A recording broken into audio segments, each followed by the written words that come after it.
اعوذ باللہ من الشیطان الرجیم بسم اللہ الرحمن الرحیم۔ بزرگ علماء کا یہ کہنا ہے کہ کچھ معصوم ہستیاں کے کچھ خاص حاجات میں اگر ان سے توسل کیا جائے تو انسان کی دعا، انسان کی حاجت جلدی قبول ہوتی ہے۔ جیسے امام موسیٰ کاظم علیہ السلام سے اگر کوئی بیماری، مرض یا تکلیف یا درد سے نجات کے لیے توسل کرے تو اسے فوراً اپنی بیماری سے اور مرض سے نجات ملے گی۔ اسی طرح اگر کوئی شخص دشمن کے خلاف مدد چاہتا ہے تو امیر المومنین علی ابن ابی طالب علیہ السلام سے توسل کرے تو انسان کو فوری مدد حاصل ہوگی۔ دنیاوی حاجات کے لیے، مادی حاجات کے لیے، جیسے گھر ہے، دولت ہے، مال ہے، زر ہے، پیسہ ہے، جاب ہے، نوکری ہے یا حصول مراتب ہے، اس طرح کے کاموں کے لیے اگر امام محمد تقی علیہ السلام سے توسل کیا جائے تو انسان کی حاجات جلدی قبول ہوتی ہیں۔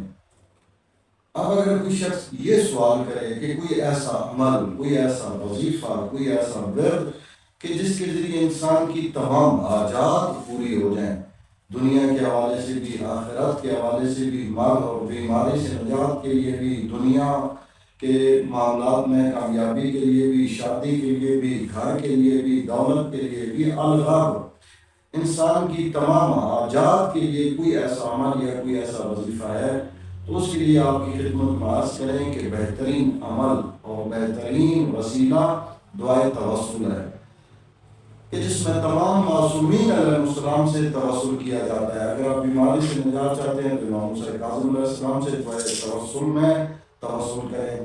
اگر آپ دنیا چاہتے ہیں امام محمد تقی علیہ السلام سے توسل کریں۔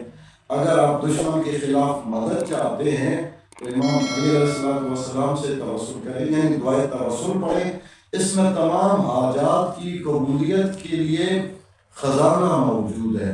اور اگر آپ یہ چاہتے ہیں کہ آپ کی دعائے توسل جو آپ پڑھ رہے ہیں اس میں اور بھی زیادہ جلدی اثر ہو جائے تو اس کے لیے بھی ایک نسخہ موجود ہے، اس کے لیے بھی ایک راہ حل موجود ہے۔ اور وہ راہ حل کیا ہے جو اہل بیت علیہ السلام نے تعلیم فرمایا ہے۔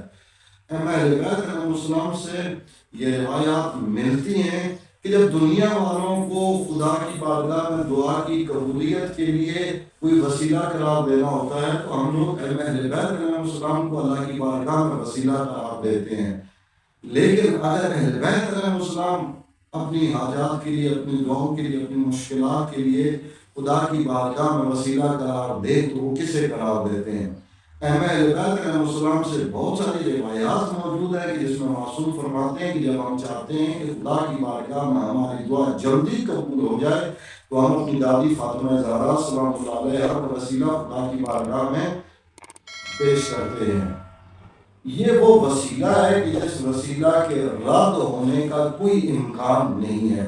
ناممکن ہے کہ اگر آپ اپنی حاجات کو جناب سیدہ کے وسیلے سے اللہ کی بارگاہ میں پیش کریں تو خدا کی بارگاہ میں مقام قبولیت تک نہ پہنچے۔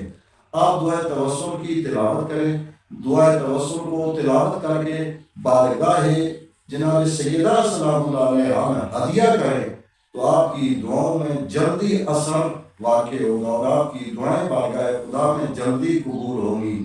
اور بعض علماء کا تو یہاں تک کہنا ہے کہ جس دعا پہ، جس درخواست پہ جناب سیدہ سلام اللہ علیہا دستخط کر دیں پھر ناممکن ہے کہ وہ دعا، وہ درخواست رد کر دی جائے۔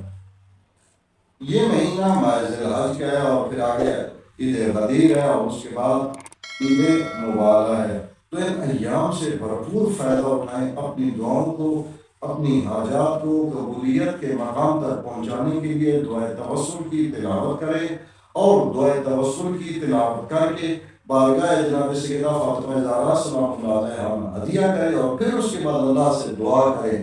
آپ حیران رہ جائیں گے کہ آپ کی دعاؤں میں کیسے اور کتنا جلدی اثر واقع ہوتا ہے۔